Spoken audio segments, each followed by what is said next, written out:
Hi and welcome to the day 10 of the mains answer writing program. Today we'll be discussing about heat wave, that is part of GS1 geographical phenomena. So let's start with the question. Our question today will be what are the heat waves and what are the impact of heat waves and what are the strategies that should be adopted to address it.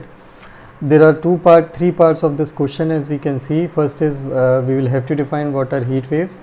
In the second part we will discuss about what are the impact of those heat waves and what should be the strategies in order to address the challenges which emerges out of heat waves. Our answer structure remains the same, that is the intro body conclusion. In intro we will discuss what is the definition of heat waves, how are heat waves defined in our country. In the body part we will discuss what are the impact of those heat waves, what are the strategies which have been adopted till date. Now I have extended this answer a bit out of the scope of question in order to cover this issue comprehensively by including what are the strategies, what is the approach of government and the evolution of approach of government over the past few years, and then what are the guidelines issued by IMD in order to tackle those heat waves at individual level. And after this we will move on to conclusion, and our conclusion will just summarize what we have discussed and what are the key frameworks related to the heat waves. So let's start with the answer. IMD के according, IMD, that is Indian Meteorological Department, that basically defines or basically classified the heat phenomenon as heat waves. It has classified heat wave on two bases. One is qualitatively, जिसमें we do not see the temperature range, how much the temperature is fluctuating, rather we see what are the effect of those heat wave. And second is the quantitative phase, that is the quantitative basis. So qualitative basis पे IMD defines heat wave as 1, जहाँ पे air का temperature इतना पहुँच जाए कि वो human body, human health के लिए फेटल हो जाए, मतलब it can kill human body अगर एडिक्वेट प्रिकॉशंस ना लिए जाएँ तो. क्वांटिटेटिवली IMD ने जो इसको डिफ़ाइन किया है हीट वेव को, वो इस तरह से डिफ़ाइन किया है कि वो वहाँ का एक्चुअल टेम्परेचर नॉर्मल से कितना डिफरेंट है, कितना ज़्यादा अप जा चुका है. अगर किसी रीजन में 35 डिग्री सेल्सियस नॉर्मली समर में पीक टेम्परेचर जाता है तो उससे कितना ज़्यादा ऊपर की तरफ डेविएट हो चुका है टेम्परेचर, उस बेस पे IMD उसको डिफ़ाइन करता है. सो हीट वेव कंसिडर तब करता IMD अगर प्लेन रीजन में temperature, maximum temperature 40 degree Celsius cross कर चुका है और हिल रीजन में अगर 30 डिग्री सेल्सियस क्रॉस कर चुका है. इन दैट केस वहाँ पे IMD उसको हीट वेव की तरह डिक्लेयर कर देता है. Now there are some reasons जहाँ पे 45 डिग्री सेल्सियस या 40 डिग्री सेल्सियस टेम्परेचर ब्रीच करना is a very common thing. For example Rajasthan के कुछ पार्ट्स. सो उस केस में भी IMD ने एक डेफिनेशन दी हुई है, एक सेपरेट पॉइंट दिया हुआ है दैट अगर किसी जगह का actual maximum temperature 45 degree Celsius या उससे ज़्यादा होता है, इररिस्पेक्टिव ऑफ कि वहाँ का नॉर्मल मैक्सिमम टेम्परेचर कितना रहता है हर साल इस सीज़न में, heat waves must be declared. So this definition you should remember, that is a good definition in order to get good marks in this question. Recently कुछ टाइम से climate change के impact के कारण ये जो heat waves और इनके जो इम्पैक्ट है that has become more intense, that has become more frequent and that has become more fatal to the human health. Recently North America में और यूके में और यूरोप के कुछ पार्ट्स में हीट वेव्स के कुछ फ्लैशेस आए थे जिससे काफ़ी लोगों की वहाँ पे डेथ हुई थी. This was unprecedented because Europe में, नॉर्थ अमेरिका में जहाँ पे टेम्परेट क्लाइमेट होता है, temperature ranges are not very high, वहाँ पे हाई टेम्परेचर, इतना हाई टेम्परेचर होना कि लोगों की डेथ हो सके, that is a cause of concern, that is a serious indicator of climate change occurring across the world. So this India is also suffering from such heat waves over the past few years. Every year summer के जो heat के जो effect हैं, heat waves के जो form हैं, that has become more intense and that is why this has become a big issue for us in order to discuss. So let's move on to our body part of the second part. We described or we defined or we addressed the first part of the question by defining heat wave. Let's move to second part. Second part में we will see first the health impacts of heat waves. So there are three main impact of health of heat waves. First, you can get a heat cramp, your body may swell up due to dehydration, or you can go in syncope, that is fainting may occur, या accompanied bye एक 39 degree Celsius के around एक fever के साथ, एक mild to moderate fever के साथ you can get fainting. Second is heat exhaustion. You will feel a lot of fatigue, lot of weakness, थकान, डिजीनेस, हेडेक, नॉसिया, वॉमिटिंग. ये सारे symptom you can feel due to dehydration, again due to heat exhaustion. And lastly, the most fatal condition, that is heat stroke. If there is too much dehydration or there is too much impact of high temperature on your body can go in coma, or basically your body can go into a shock that can cause death to your body. That is, your body temperature may cross 104 degree Fahrenheit, which is a fatal condition. So these are the health impacts of heat waves. की strategies की बात करें तो what should be the key strategies in order to deal with heat waves? The first key strategy should be the foremost should be the early warning system and interagency coordination को establish करना. जितना ज़्यादा early warning system efficient होगा, हम morning में आपने देखा होगा आपके फ़ोन में आजकल थंडर स्टॉर्म, रेनफॉल, इन सब के अर्ली प्रेडिक्शंस आ जाते हैं कि आज शाम को रेनफॉल हो सकती है, आज शाम को थंडर स्टॉर्म हो सकता है, आज शाम को क्लाउडी वेदर हो सकता है. उसी तरह अगर हमारा वार्निंग सिस्टम एफिशिएंट होगा तो it may be able to indicate और notify people on their phones, on their news channel, on social media platform, that today in this region there is gonna be a huge heat wave which can seriously impact your health, and that can indicate, that can warn you that you should try to stay indoor or go out with adequate precaution. Only if it is extremely necessary, then only go with adequate precaution outside. So early warning system and inter agency coordination से information का relay fast होता है, लोगों को notification मिल जाते हैं timely, लोग people can decide what to do and what not to do, what time they can do, who will do. Apart from that individual को ये भी क्लियर हो जाता है कि who will do what, when and how, कौन कब कैसे क्या करेगा, जिससे they can basically reach out to the people, they can basically communicate to each other कि हमको आज कौन कौन सी एक्टिविटीज़ कर लेना चाहिए या नहीं करना चाहिए, what should be our day schedule.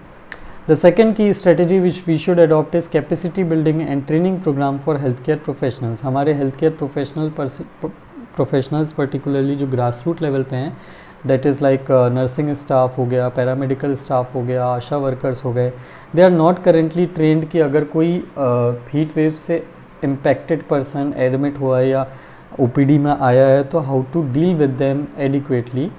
So if we train them, there is a chance that heat impact से, हीट वेव के इम्पैक्ट से जितने भी लोग इफेक्ट होते हैं उन पे उसके कारण जो मॉर्टेलिटी, उनके कारण जो डेथ होती है उसका नंबर काफ़ी ज़्यादा गिर सकता है. Then public awareness and community outreach. हमको पब्लिक अवेयरनेस स्प्रेड करना है कि कैसे people can protect them self against extreme heat. ये कैसे कर सकते हैं हम?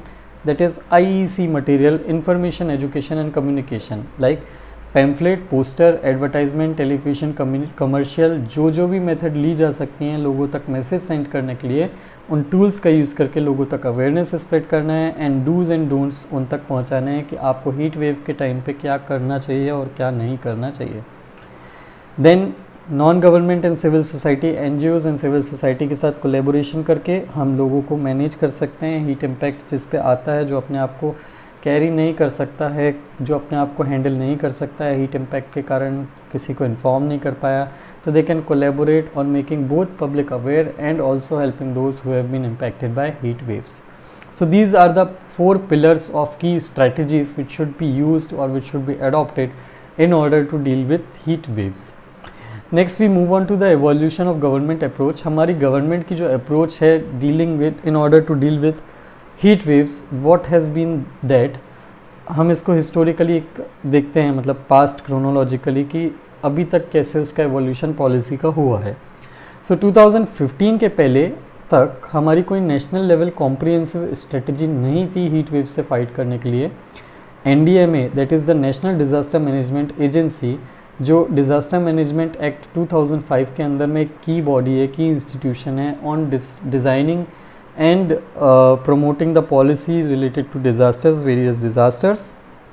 तो NDMA के अकॉर्डिंग 2015 के पहले तक हीट वेव से रिलेटेड जो डिज़ास्टर रिस्क मैनेजमेंट था हीट वेव से रिलेटेड जो भी डिज़ास्टर होता था, जितने भी लोग इम्पैक्ट होते थे बड़े स्केल पे, उनको हैंडल करने की प्राइमरी रिस्पॉन्सिबिलिटी स्टेट गवर्नमेंट की होती थी। एंड उसी के चलते छत्तीसगढ़, उड़ीसा, केरला, राजस्थान जैसे कुछ स्टेट्स थे, उन्होंने अपनी खुद की एक पॉलिसी डिक्लेयर करी हुई थी, जिसके अंडर में हीट वेव को उन्होंने एक लोकल डिज़ास्टर की तरह डिक्लेयर किया हुआ था, so that there remains their builds their stage a plan at state and district level regarding how to deal with those heat wave disasters. See, if some disaster is, if some geographical phenomenon is declared as a disaster, then state government, national government और जिस भी level पे वो disaster declare हुआ है, उस level पे या उससे नीचे के लेवल पे उस डिज़ास्टर से रिलेटेड सारे plans and programmes and policies officially declared होते हैं,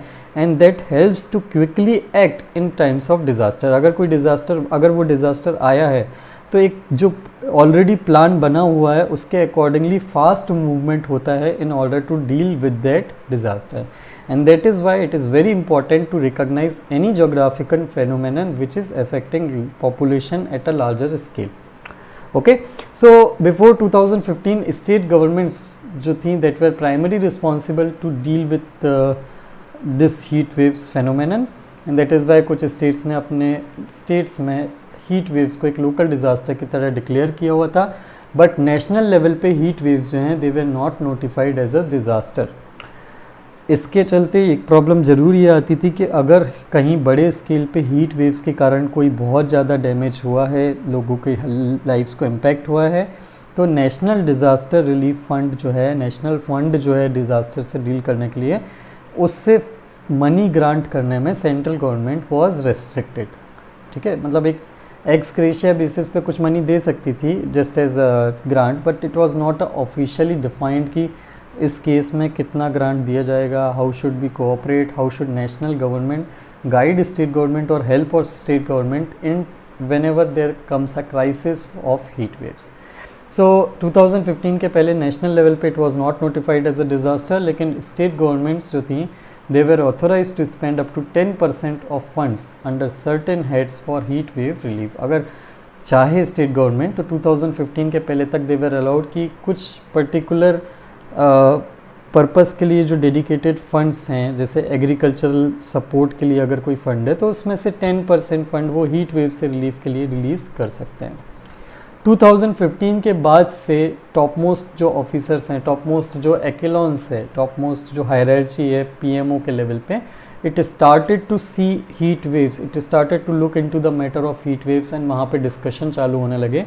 इसके बाद 2016 में एनडीएमए जो है उसने पहली नेशनल गाइडलाइंस जो हैं हीट वेव्स की वो डिक्लेयर करी थी, जिसका टाइटल था preparation of action plan prevention and management of heat waves. You do not need to remember this, you do not need to write it in exam if you can't remember. It is okay to just mention कि 2016 में the first national guidelines related to heat waves were released by or drawn up by NDMA। इसका 2 बार revision हुआ public consultation के बाद and official level consultation के बाद 2017 and 19, जिसमें 2019 वाला जो था revision that was very important, जिसमें एक नया सेक्शन ऐड किया था दैट वाज बिल्ट एनवायरनमेंट। ये रिवीजन जो है, ये बिल्ट एनवायरनमेंट वाला जो एक सेक्शन ऐड किया था, ये हीट वेव्स से short term, mid term, long term में कैसे डील करना है उससे रिलेटेड ऑल द प्रोविजंस जो हैं वो कैरी करता है, and that is why it is very important. इसके अलावा ये जो नेशनल लेवल की गाइडलाइंस थी, इसमें वार्ड लेवल पे भी हीट एक्शन प्लान को प्रमोट किया गया था, जिसके कारण जो लोकल लेवल पे, ग्रास रूट लेवल पे हीट वेव्स से डील करने के लिए जो एक मैकेनिज़्म होता है, वो मैकेनिज़्म यहाँ पे डेवलप हुआ, and that really helped many a times at local level to deal with the issue of heat waves. National guidelines जो 2016 में ड्रॉप और रिलीज़ हुई थी, ये क्लियरली जो हैं central government, state government, district administration, local self government, NGO, civil society organisations और जितने भी अदर स्टेक होल्डर्स हैं, उन सब के रूल्स एंड रिस्पॉन्सिबिलिटीज़ को क्लियरली डिफाइंड करती है, and that is why it is a very important plan और guideline released by NDMA related to heat waves.